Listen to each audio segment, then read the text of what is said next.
Welcome to my channel Science with Mosmi. Let's start our chapter. Hello friends, today we are going to start NCERT textbook of science class 8 chapter 17 stars and the solar system last part, or you can say the part 4th. If you like the video, then please subscribe my channel, like and share it, and press the bell icon so that you can get the notification of the latest chapter uploaded by me. So let's start. We are on the way to complete this chapter. This is the 4th part of the chapter, stars and the solar system. Till now we have discussed about the stars, constellation, the solar system, the sun, the planets. We are discussing, we are on the way. Till now we have discussed about earth. Then today in this part we'll start it from Mars. Okay, let's start it with Mars. तो फिर the next planet, the first outside the orbit of the earth is Mars. अगर हम अर्थ के बाहर जाएं तो फिर हमारे ऑर्बिट के बाहर हमको पहले मिलेगा मार्स. अंदर कौन कौन होते हैं, जैसे हमने पढ़ा मर्क्यूरी, वीनस और फिर थर्ड नंबर में आ गया अर्थ. अर्थ के बाहर हमको मिलेगा आउटसाइड प्लैनेट, ये है मार्स. तो फिर मार्स के बारे में हमको 3 पॉइंट्स याद रखना है. क्या? पहले तो ये outside the orbit of earth है, तो फिर ये अर्थ के आउटसाइड है, ये है फर्स्ट पॉइंट. फिर हम देखेंगे कि ये स्लाइटली रेडिश है and therefore it is called also called red planet. जैसे हमारे अर्थ को कहा जाता है ब्लू प्लैनेट. क्यों? क्योंकि अगर हम स्पेस से देखेंगे तो अर्थ ब्लू दिखता है, तो ऐसे ही मार्स का जो कलर है वो रेड प्लैनेट कहा जाता है क्योंकि ये वो स्लाइटली रेडिश दिखता है.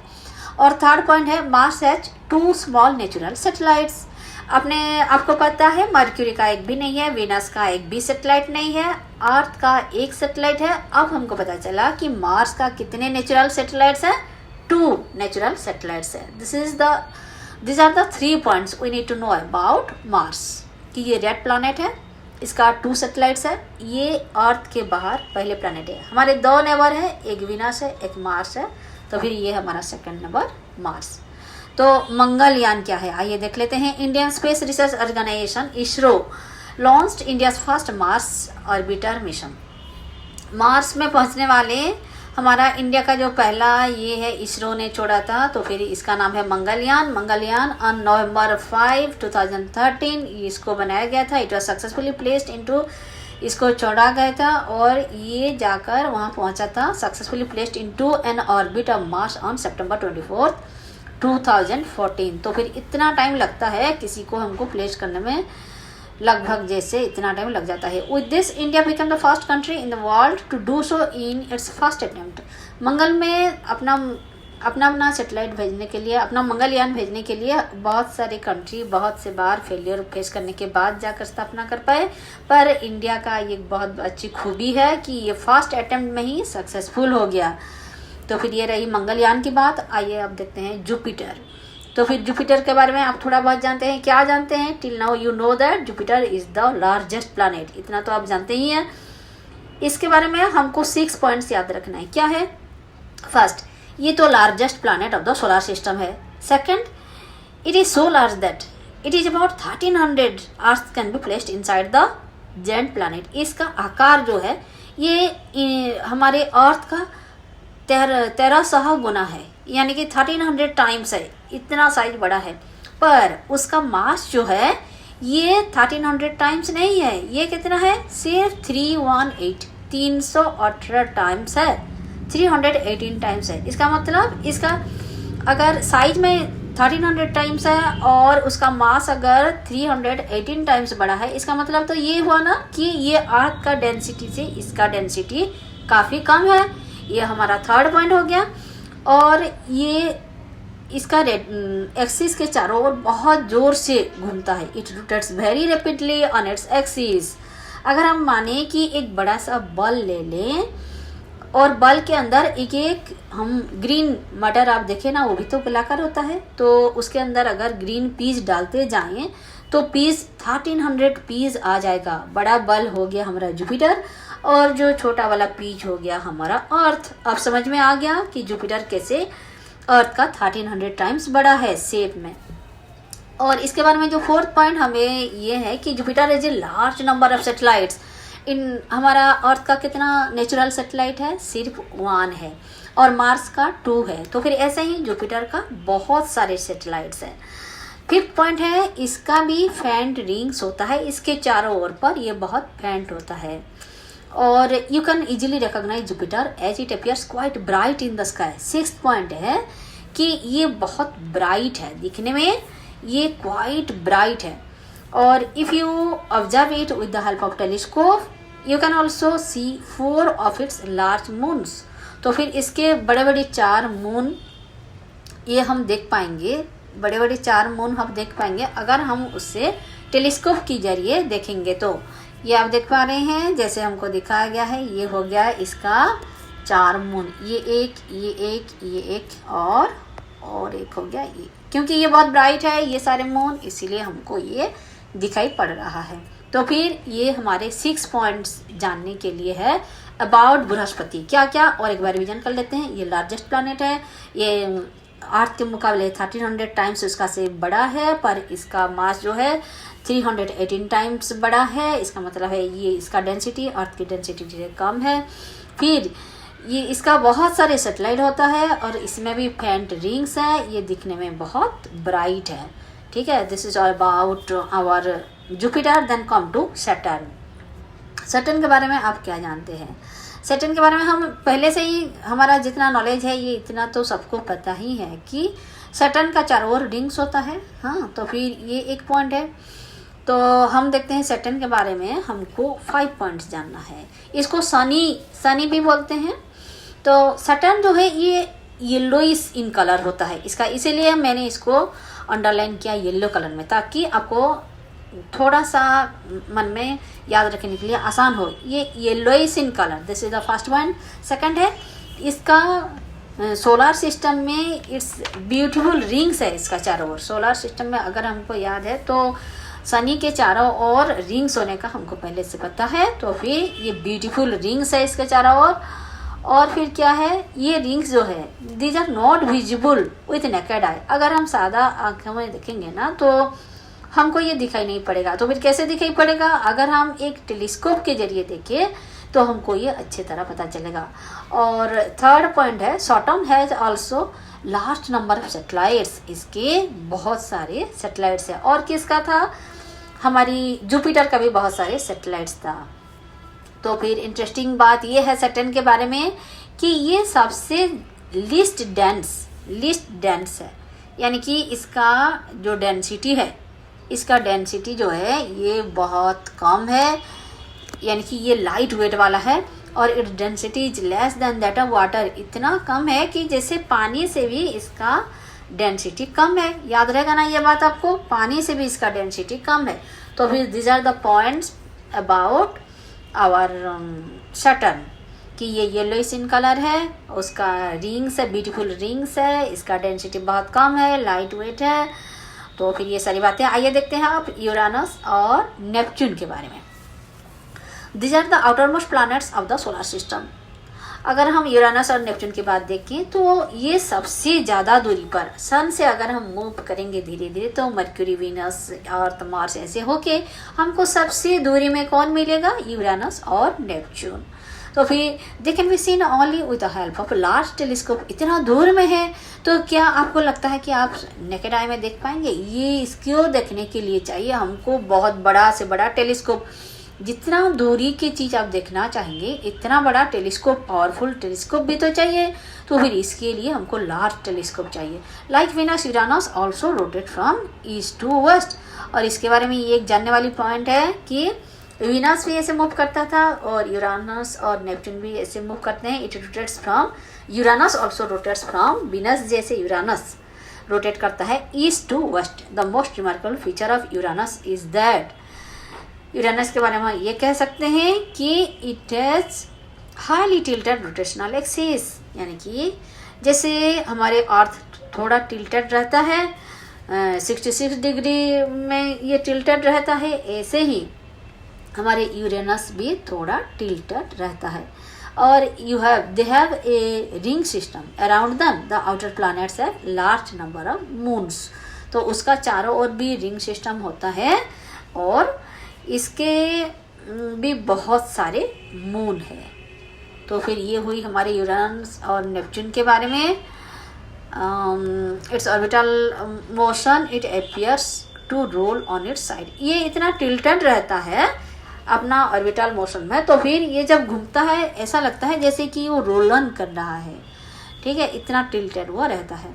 The first 4 planets Mercury, Venus, Earth and Mars are much nearer to the sun than the other 4 planets, they are called the inner planets. तो यहाँ हमको सारे जो 8 प्लैनेट्स हैं, 4 को कहा गया है इनर प्लैनेट्स, 4 को कहा गया है आउटर प्लैनेट्स। तो किसकी को हम इनर प्लैनेट कहेंगे? ये इनर प्लैनेट्स मतलब जो फर्स्ट 4, उसी को हम कह रहे हैं इनर प्लैनेट्स। कौन कौन? जैसे मर्क्यूरी, वीनस, अर्थ और मार्स, ये हो गया हमारे इनर प्लैनेट्स। इन्हें कि सूरज के पास जो रहते हैं। और ये सब पता है कि जैसे इनर प्लैनेट्स है वेरी फ्यू मून्स, इन सब का खासियत क्या है? इन लोगों का मून्स बहुत कम रहते हैं।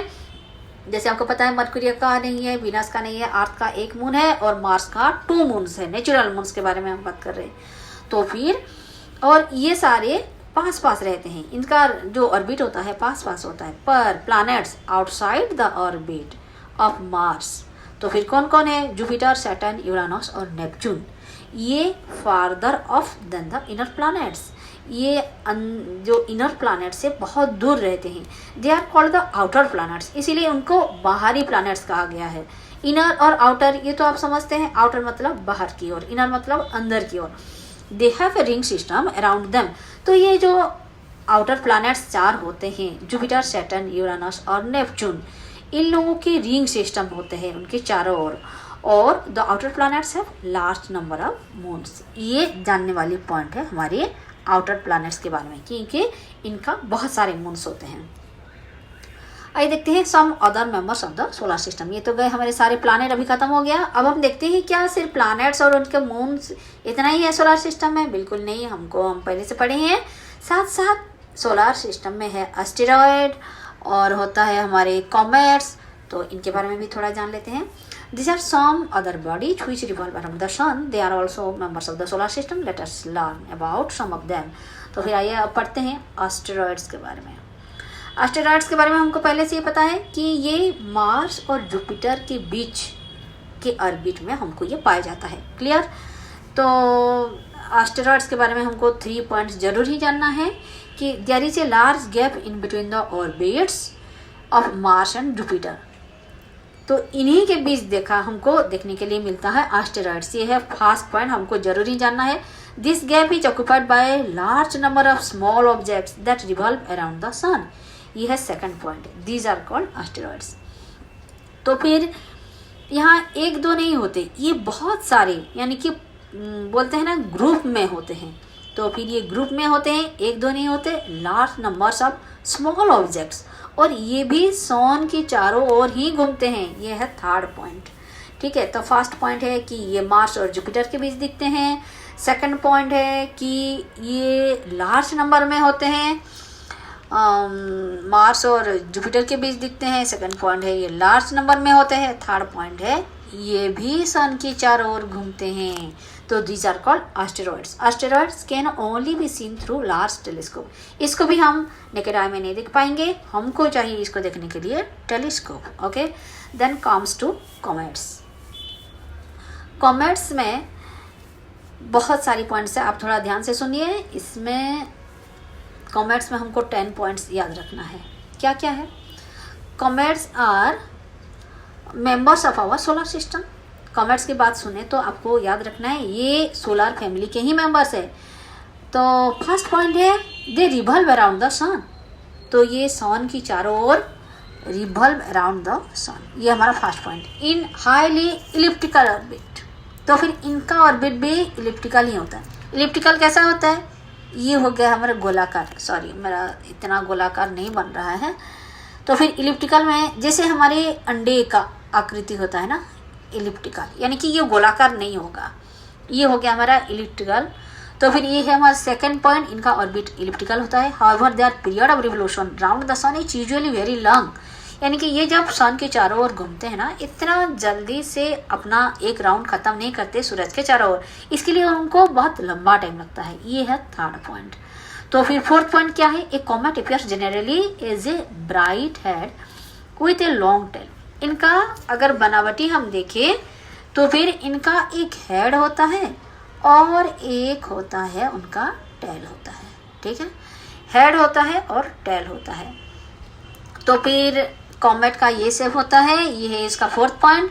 द फिफ्थ पॉइंट है इनका, the length of the tail grows in size. इनका जो टेल होता है इसका साइज बड़ा हो सकता है, छोटा हो सकता है, यानी कि उसका टेल ग्रो करता है। तो कब ग्रो करता है, जब ये सन को अप्रोच करता है, सन के जितना पास पास जाता है तो फिर इसका टेल जो है इतना ग्रो करने लगता है। ये है इसका फिफ्थ पॉइंट। और सिक्स पॉइंट है, the tail of a comet is always directed away from the sun. यानी कि अगर इस सन यहाँ रहेगा, सन अगर यहाँ रहेगा, ये हो गया हमारा सन, तो फिर सन यहाँ रहेगा तो इसका हेड इधर रहेगा और इसका टेल उससे दूरी की ओर रहेगा, यानी कि सन की ओर रहेगा हमारा हेड और दूर की ओर सन से आगे रहेगा इसका टेल। ये हो गया हमारा सिक्स पॉइंट। तो many comets are known to appear periodically.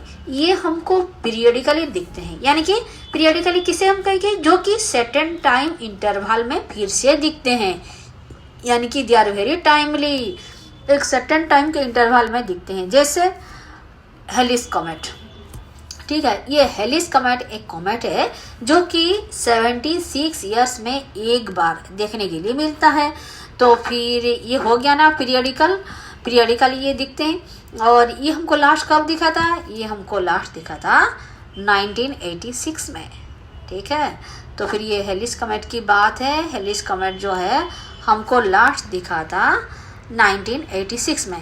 तो can you tell when Halley's comet will be visible again. अगर ये 76 में एक बार दिखता है तो लगभग मान लीजिए जैसे कोई जिंदगी में इसको एक बार देख पाएगा, ठीक है। अगर बहुत छोटा है तो फिर पता नहीं दोबारा देख पाएगा कि नहीं, अगर बहुत छोटा है तो बात अलग है, दोबारा देख सकता है। तो फिर 1986 में दिखा था, जैसे हम इसका अंदाजा लगाएंगे। नेक्स्ट ये 76 इसमें जोड़ दीजिए 7, तो हमको लगता है 2062 तक ये फिर से दिखेगा। Okay, now come to superstitions about the comets. Comets के बारे में कुछ हमारे अंधविश्वास है। क्या है, जैसे लोग सोचते हैं कि कॉमेट्स दिखाई देता है ना तो ये हमको कुछ डिजास्टर लाने वाले हैं, जैसे कि कहीं वाश हो गया, एपिडेमिक्स हो गया, फ्लड्स हो गया, तो फिर ऐसे हो जाएगा। लोग ऐसा मानते हैं, पर ये सच नहीं है, ये बस लोगों का अंधविश्वास है। क्योंकि ये comet is a appearance of comet is a natural phenomena. ये किसी के बस की बात नहीं है, नेचुरली अपने आप पीरियडिकली होता है। We have no reason to be afraid of it, इसीलिए हमें बिना वजह के ऐसे डरना नहीं है। आइए देखते हैं मीटियर्स और मेटेओराइट्स। तो फिर ये मीटियर्स क्या है, आप जब अंधेर रात में बाहर बैठे हुए, बालकनी में बैठे हुए होते हैं, कभी कभी आपको दिखता है ना कि एक स्ट्रीक ऑफ लाइट, यानी कि लाइट का एक रे जैसे कि गया और फिर कहाँ गुम हो गया, अचानक से दिखा और अचानक से गायब हो गया। अब अक्सर देखे होंगे, यही है हमारे मीटर्स। तो आइए डिटेल में पढ़ते हैं। At night when the sky is clear and the moon is not there, यानी कि मून नहीं है पर क्लियर स्काई है, यानी कि अंधेरा नाइट है। You may sometimes see bright streaks of light in the sky, these are commonly known as shooting stars. तो फिर इसको क्या कहते हैं, ये मीटियर्स को शूटिंग स्टार्स भी बोलते हैं। तो although they are not stars, पर इसका मतलब ये नहीं कि मीटियर स्टार्स हैं, अरे इसको नाम कहीं शूटिंग स्टार्स बोलते हैं। और तो फिर दे आर कॉल्ड मीटियर्स। तो मीटियर्स क्या है, a meteor is usually a small object that occasionally enters the earth's atmosphere. तो फिर ये मीटियर्स जो है ये छोटा सा ऑब्जेक्ट होता है जो कि हमारी स्पेस में मिलता है, और ये कभी कभी हमारे अर्थ की एटमॉस्फेयर की एरिया में आ जाता है by chance.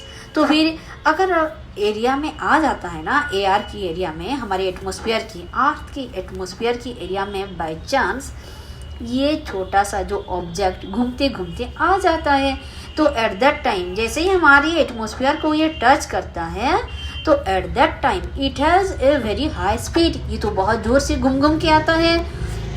The friction due to the atmosphere hits it off, तो फिर हमारी एटमोसफियर से टकराने से क्या होगा, घर्षण होगा, फ्रिक्शन होगा। तो इसी फ्रिक्शन की वजह से इट ग्लोज एंड इवापोरेट्स क्विकली, ये ग्लो करता है और इवापोरेट करता है। तो फिर जैसे आप कभी कभी देखे होंगे कि दो वस्तु में अगर घर्षण होता है, दो मेटल में घर्षण होता है, फ्रिक्शन होता है, तो फिर क्या होता है, थोड़ा जैसे टिंज ऑफ लाइट फायर जैसे दिखने लगता है ना। तो इस लगभग ऐसे ही मान लीजिए मीटर्स की बात। तो जब ये हमारी अर्थ की एटमॉस्फेयर को टच करता है, आ जाता है, तो फिर फ्रिक्शन की वजह से ये ग्लो करता है। एटमॉस्फेयर हिट्स इट ऑफ, तो फिर गर्मी हो जाता है, बहुत जोर से टकराव होता है। इट ग्लोज एंड इवापोरेट्स क्विकली, तो ये थोड़ा जलने लगता है, हमको ग्लो करने दिखता है और तुरंत ही इवापोरेट भी हो जाता है। That is why the bright streak lasts for a very short time. तो क्योंकि ये इवापोरेट कर जाता है, इसीलिए ज़्यादा देर तक नहीं रहता और हमको बस थोड़ी ही देर के लिए दिखाई देता है। तो some meteors are large and so they can reach the earth before they evaporate completely. ऐसा नहीं कि हमेशा ये छोटा रहता है, कभी कभी ये मीटर्स बड़ा भी होता है, तो फिर ऐसे पूरा का पूरा इवापोरेट नहीं कर पाता और हमारी अर्थ में आ जाता है। तो the body that reaches the earth is called a मीटेराइट।